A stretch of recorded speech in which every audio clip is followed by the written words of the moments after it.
Hi everyone, I'm Clare Muscutt reporting for UC Today, and today I'm joined by Matt Clare, Director of Contact Centre Solutions at Mitel. And today we're going to be talking about evolving CX to meet customer needs in the new normal. Welcome to the show, Matt. How are you today? Doing great, Claire. Thanks for having me. Awesome. So to kick off, would you like to tell us a little bit about yourself and your role at Mitel? Yeah, perfect. So I'm currently Director of Contact Center Solutions at Mitel, essentially Head of Product Management for the Contact Center portfolio.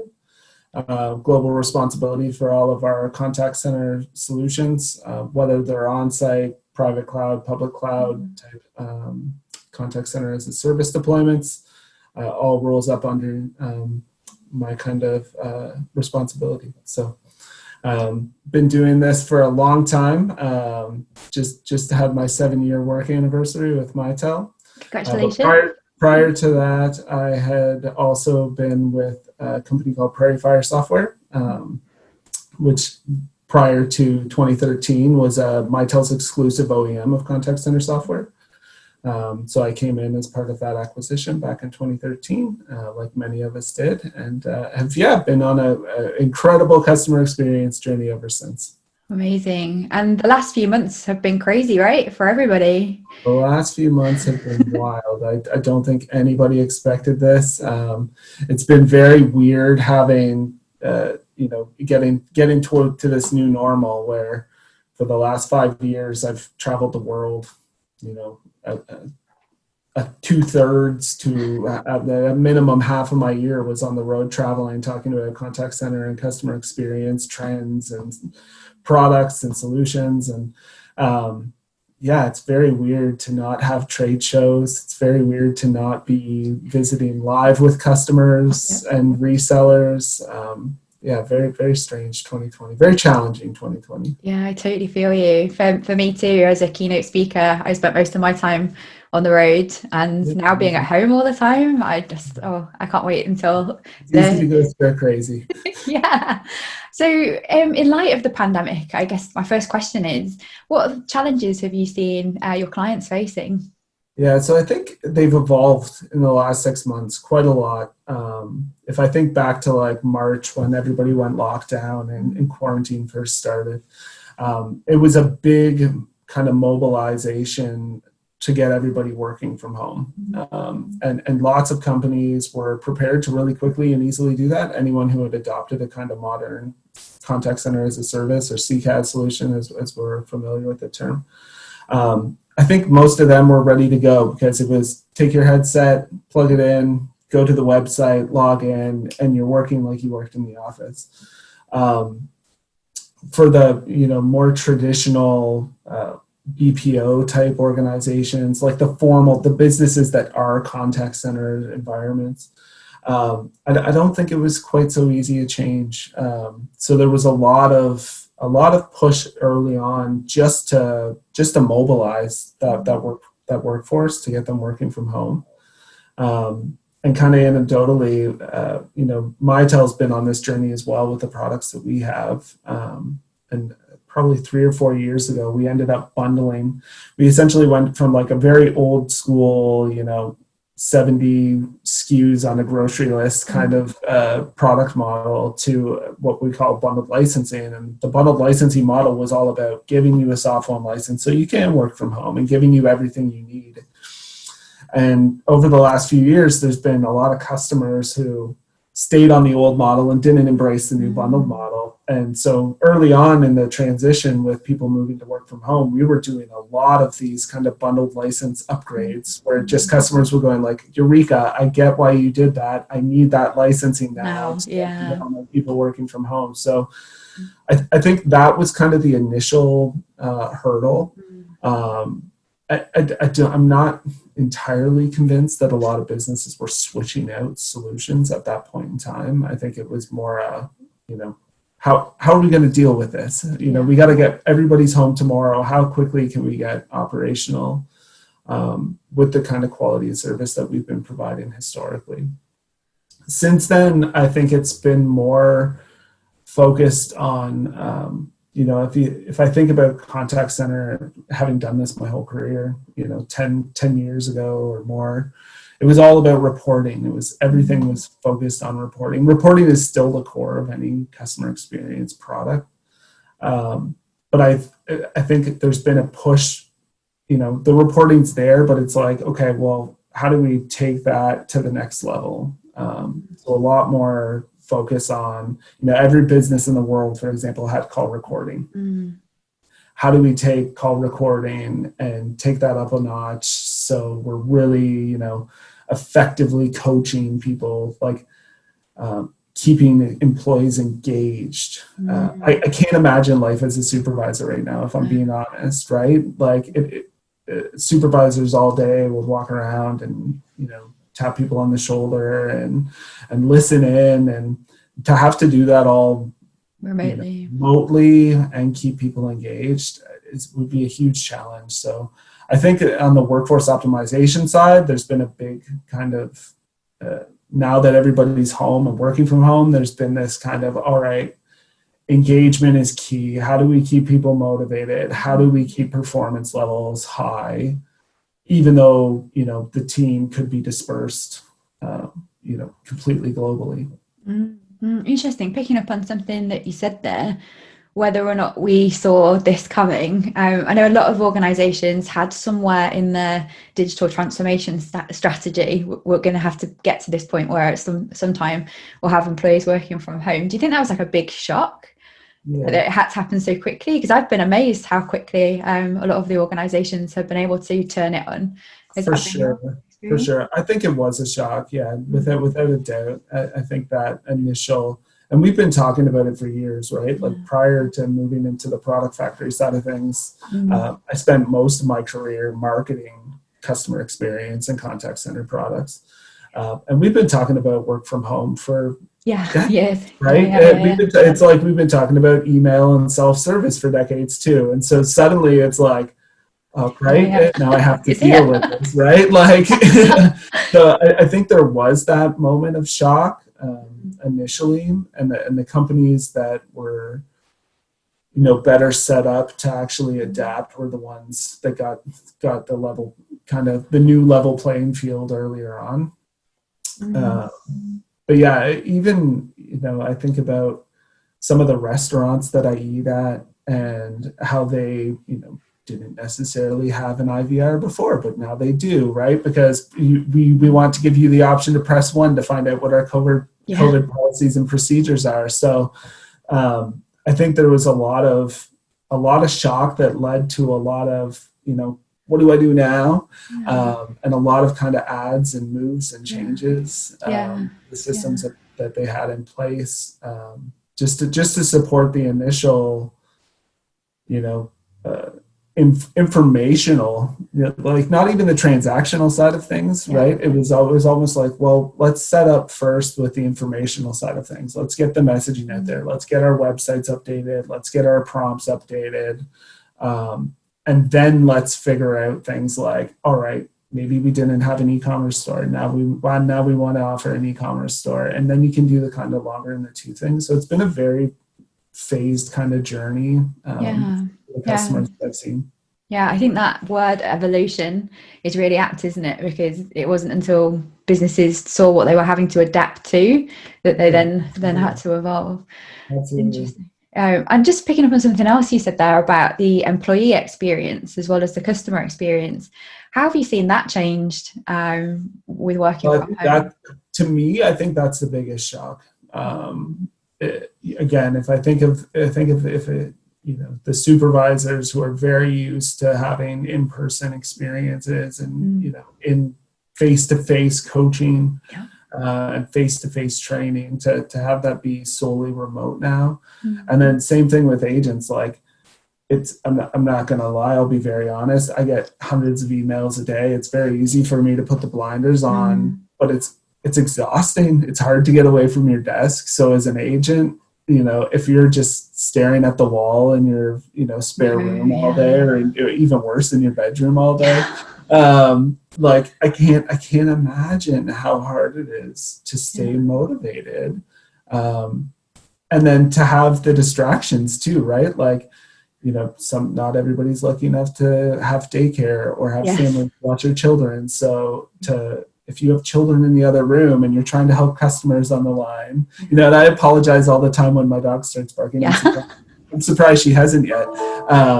But it's one thing for me to apologize that my dog's barking on a call with a reseller or our internal salespeople or something. But for somebody with a really kind of agitated, upset customer on the phone who's now got an agent with dog barking in the back, like it's just the world it seems so different than it did at the start of the year.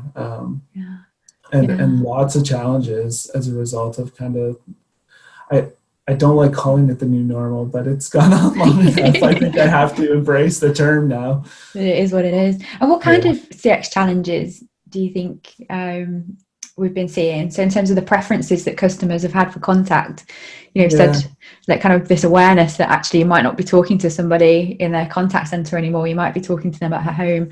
How's that changed how they want to be engaged and interacted with in contact? That's a really interesting question. And I've been thinking about this one a lot, especially as I always like looking at my family, for example, right? Like looking at my grandparents, looking at my parents and going like, well, have they changed? And I think for like the younger generation, the millennials, like, and I'm right on the cusp of being a millennial. I always absolutely, I feel like when I grew up with technology. So for the younger generations, like self-service was always the preferred model, right? Like, so I don't think there's been a huge change there. But in the older generations, without a doubt, you're seeing like this.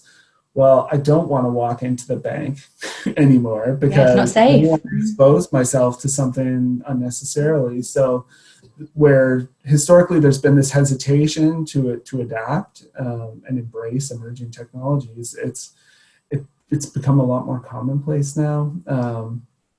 But that also poses, in return, interesting kind of challenges back on the business, right? Because me navigating a self-service menu versus my grandmother navigating a self-service menu are going to be two very different customer experiences that you're going to have to think through and optimize and kind of cater to.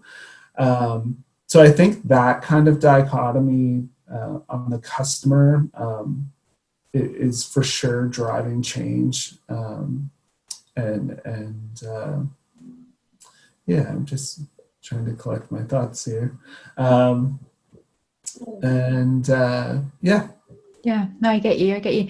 So as you said, the younger generation, they're already kind of used to self-service, quite happy to do everything through an app, didn't really want to talk to anybody. But for those older customers that weren't used to interacting that way, we are seeing that shift happening. I don't know, have you heard any kind of feedback from your customers about how easy that transition's been, or like what they've had to do in order to make that happen? Yeah, I think that is a transition that continues to change. Like it's not something that's static, where, back to March, if I think back to March, like everybody's initial kind of configuration change was, okay, we're going to add a new option for our COVID, policies and procedures, or, what's our curbside pickup model, or what options do you have aside from coming into the bank? But then from there, there's a lot more you can do. So if I think back to for the last 3 years, I've been traveling around the world touting, AI is the next great thing, and conversational interactions and conversational self-service. But that's not something that lockdown happens in March and you start an AI implementation journey, and by April 1st, you've got the most natural conversational bots in place. So I think it's kind of, if you think of it again as it being part of a journey where initially it was, let's get everybody home, let's get our IVR prompts updated, let's get some level of self-service implemented just so we can offer some basic menus and messaging where maybe we didn't before. And then over the last kind of 3 months, seeing this shift to okay, well, now how do we take that to the next step? right?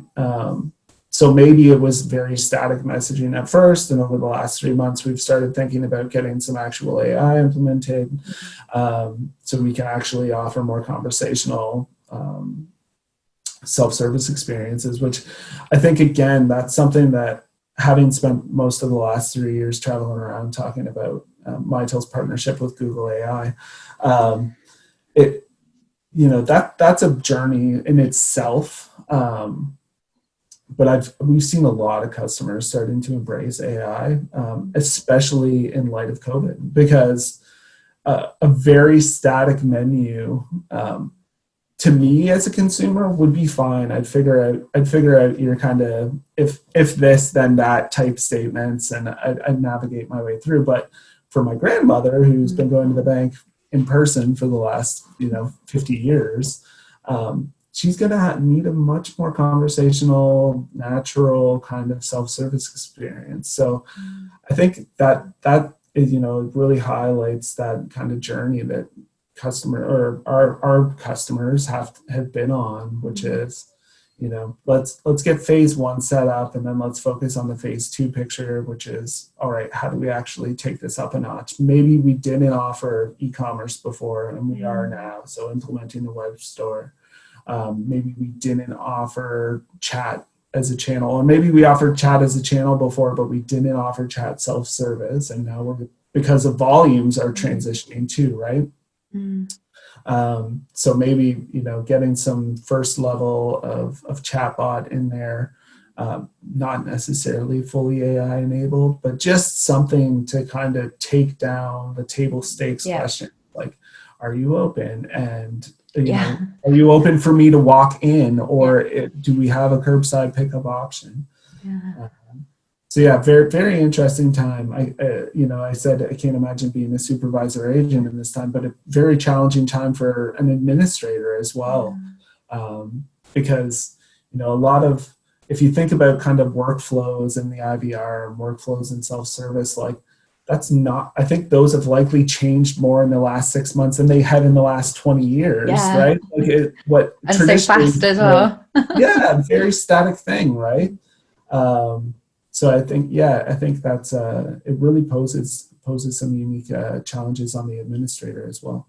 Yeah, I guess what I'm hearing is, you were able to make quite a lot of technology-based decisions when you thought, not you personally, when we thought we knew what was happening and what was coming, and our customers' old preferences, but now the whole world has changed and there's a lot more restrictions in place. Having to think a lot more about the customer, their needs, and the experience of different sets of customers, and being able to respond and react to that in the right way, and using technology to support and enable that. So I guess my final question really is, why is it so crucial to be on the right side of that technology stack in this new normal that we don't like to call a new normal? Exactly. I think more than ever, at least the organizations we've been working with, more than ever, extensibility is really key. So thinking about open systems, and thinking about things like APIs and integrations, and thinking about, a contact center solution or a customer experience solution that you can kind of put in the center of everything else you have to optimize everything else you have, as opposed to like rip off the Band-Aid and get a new CCaaS solution and put that in place. Like, there's a level of, give me the comfort I need to be up and running tomorrow, with the peace of mind that, 6 months from now, we don't know what the world's going to look like 6 months from now, if we're being honest. So it's got to be really flexible, right? So I think having the peace of mind to go, I've got a solution that I can meet the needs today, but also the comfort of knowing that as things evolve, right? We've seen that, more and more as I've talked to customers over the last 6 months, the conversations have gone almost towards like what traditionally has been like a niche in the customer experience space, right? So things like, maybe we're going to implement a knowledge base. We never had a knowledge base before. Or maybe we're going to implement a gamification solution, and we've never had a gamification solution to motivate our employees. So having like a core contact center or contact center as a service solution that is extensible enough to bring in those emerging technologies without causing you to go like, oh, I just need to totally replace everything we've done, rebuild all our workflows in this new tool. I think that's why extensibility is really the most crucial thing right now, because you don't know how long this is going to last, and you don't know, heaven forbid, it gets worse. And exactly, I don't know what worse looks like in 2020. I don't want to imagine. But having the peace of mind to, if chatbots was your first priority from a self-service perspective, if this lasts until this time next year, video chat could be the new normal. We've been talking about this for a long time at conferences and speaking sessions.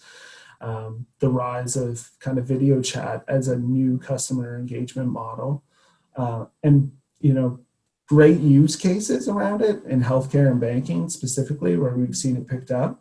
But like, I think about going to a hardware store where, you walk into a hardware store and there's a team of people, your parents' age, and they're always ready to help you and they're super knowledgeable.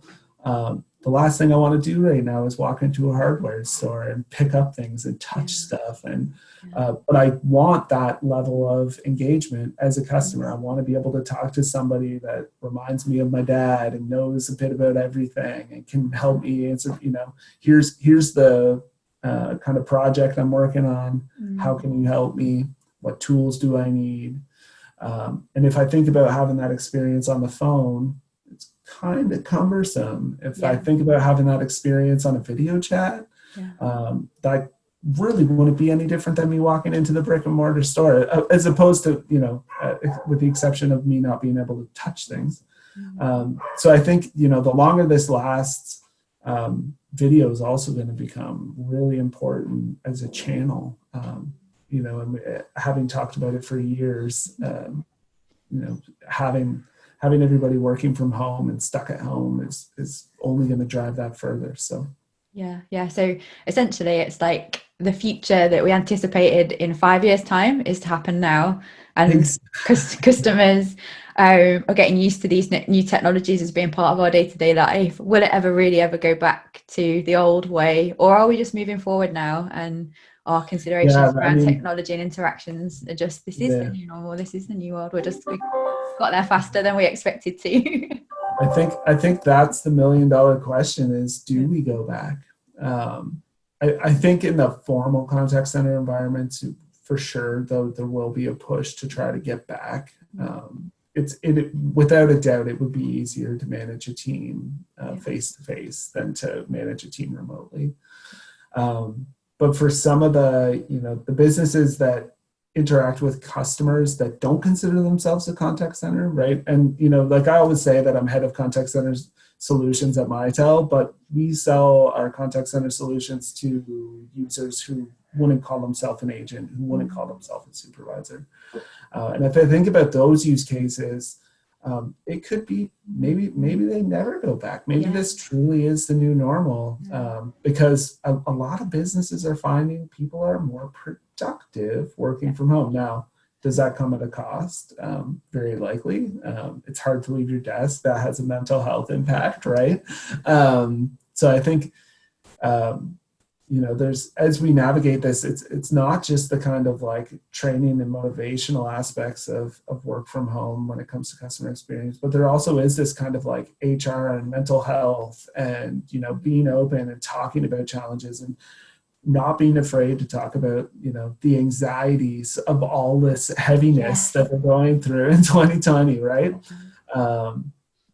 So it's not just about product, it's not just about technology, but there's this absolute kind of social challenges as well that we're trying to work through. Yeah, and I think to summarize it would be, really staying close to the customer and employee needs and being able to respond proactively as things evolve into this new normal. That's the only way we're going to be able to manage the experience on both sides, I think, isn't it? Yeah, absolutely. It's so awesome to have you on the show today. Thanks so much for joining me. Absolute pleasure. And I hope we can do it again. Yeah, me too. And thanks to everybody who watched this video. And if you've enjoyed it today, please do drop us a like and subscribe to the YouTube channel. Have a great day. Bye.